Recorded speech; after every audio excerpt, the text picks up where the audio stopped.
Somebody asked me if I could send them a picture of how my model was progressing.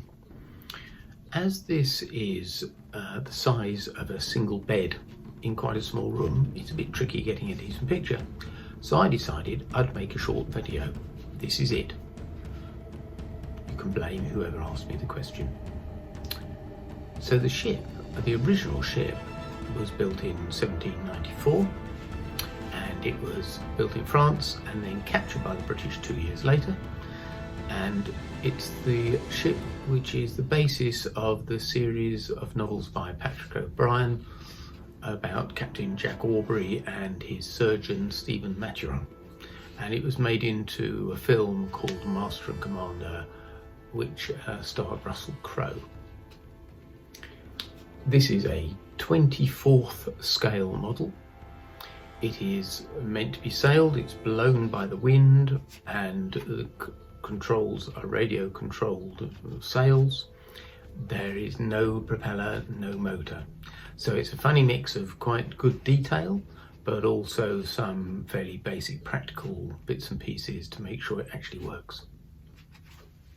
I bought this model in 2014 when I was still at work, before I retired, and this is how far I've got it by June 2020, building it in Kim's bedroom, converting her bed into a workbench. Quick look at it here. This is from the foremast. I've got a topsail and a topgallant sail furled on the foremast, one sail furled on the main mast, and the mizzen at the back has got all its sails set. So taking a little bit more detailed look from the front, there's the figurehead. That's the forepeak. That's where the seats of ease would be, the toilets for 200 men, but the model hasn't got them. I feel I've got to add them in. That is the cat head, where you hang the anchor, and they often had a cat carved in it, so I've got muesli on the starboard side there.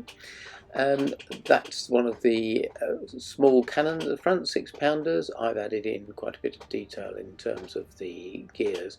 There's a handful of people on the model as well, and they're quite tricky to paint. That's one of the men firing the cannon.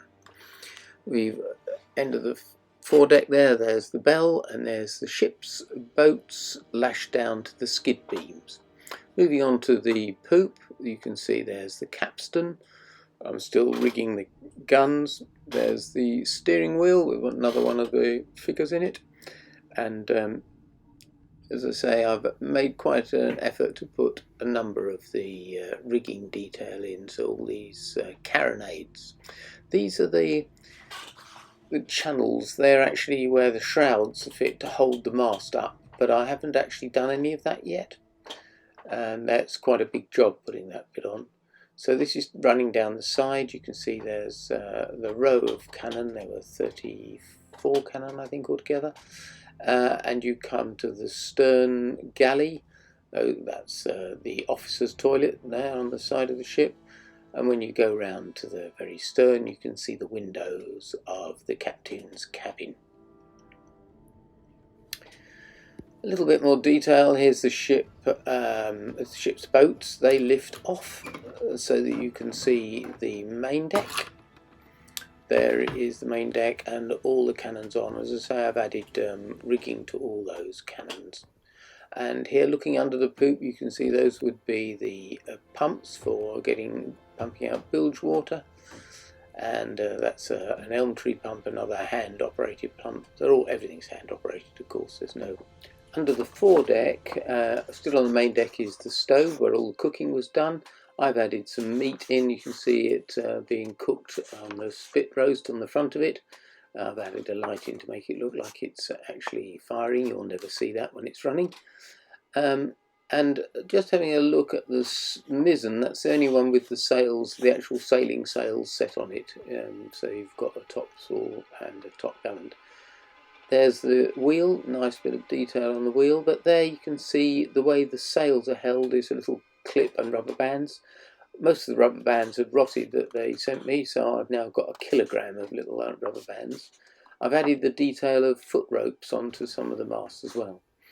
So the radio control would swing the yards on the foremast and separately the yards on the main and the mizzen work together, so the radio control will operate those two in tandem.